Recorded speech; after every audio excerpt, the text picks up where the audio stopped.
नमस्कार, मैं हूं निवेदिता। दुनिया भर में अपनी आवाज का जादू बिखेरने वाली आवाज अब कभी सुनाई नहीं देगी। इससे पूरा देश दुखी है।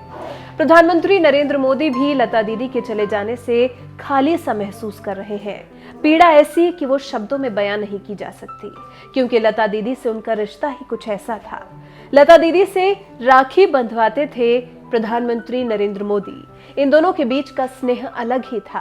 पीएम मोदी हो या लता दीदी, दोनों ही एक दूसरे के जन्मदिन पर एक दूसरे के लिए ट्वीट करते थे। 17 सितंबर 2021 को पीएम मोदी के जन्मदिन पर स्वर कोकिला लता मंगेशकर ने ट्वीट किया था। लिखा था, प्रणाम आदरणीय नरेंद्र भाई, आपको जन्मदिवस की बहुत बहुत शुभकामनाएं। आपके आने से एक नए भारत का निर्माण हो रहा है। मुझे विश्वास है कि भारत का भविष्य सुंदर होगा।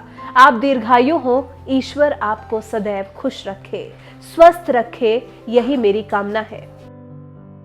इसके साथ ही लता मंगेशकर ने पीएम मोदी के लिए एक गुजराती गाना भी ट्वीट किया था, अपनी ही मधुर आवाज में। ओधाजे मारा वाला ने कान्हा से शिकायत भरे इस गाने में आखिर में आता है, हे कृष्ण, हम अपने दिल की गहराई से विश्वास करते हैं कि आप अपने भक्तों के उद्धार करता हैं, तो फिर आप हमें भूल कैसे सकते हैं। इससे लता दीदी पीएम मोदी से कहना चाह रही हैं कि तुम कितने ही बड़े क्यों ना हो जाना, कितने ही बड़े राजा क्यों ना बन जाना, लेकिन अपनी प्रजा को, अपनी जनता को कभी मत भूलना। ये था दीदी और पीएम मोदी के बीच का रिश्ता। एक बात जो पीएम मोदी और लता मंगेशकर के बीच कॉमन थी, वो ये कि दोनों का जन्मदिन एक ही महीने में आता था। पहले पीएम मोदी का और फिर 28 सितंबर को लता दीदी का। ऐसे में पीएम मोदी भी लता दीदी को उनके जन्मदिन की बधाई देना कभी नहीं भूलते थे। जैसे लता दीदी ने 17 सितंबर को पीएम मोदी के जन्मदिन के लिए ट्वीट किया था, ठीक वैसे ही पीएम मोदी ने भी लता दीदी के जन्मदिन पर ट्वीट कर उनके अच्छे स्वास्थ्य की कामना की थी। लिखा था, आदरणीय लता दीदी को जन्मदिन की बधाई। उनकी सुरीली आवाज पूरी दुनिया में गूंजती है। भारतीय संस्कृति के प्रति उनकी विनम्रता और जुनून के लिए सम्मान किया जाता है।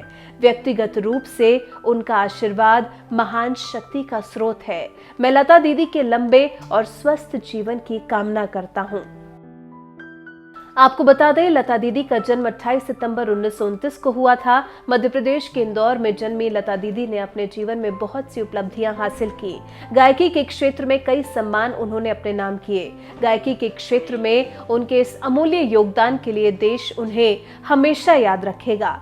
भारत रत्न, पद्म विभूषण, पद्म भूषण और दादा साहेब फाल्के पुरस्कार से सम्मानित की जा चुकी थी लता मंगेशकर। इस सब के अलावा गायकी के क्षेत्र में उनके अमूल्य योगदान के लिए लता दीदी और उनकी मधुर आवाज हम सब के जहन में हमेशा हमेशा जिंदा रहेगी।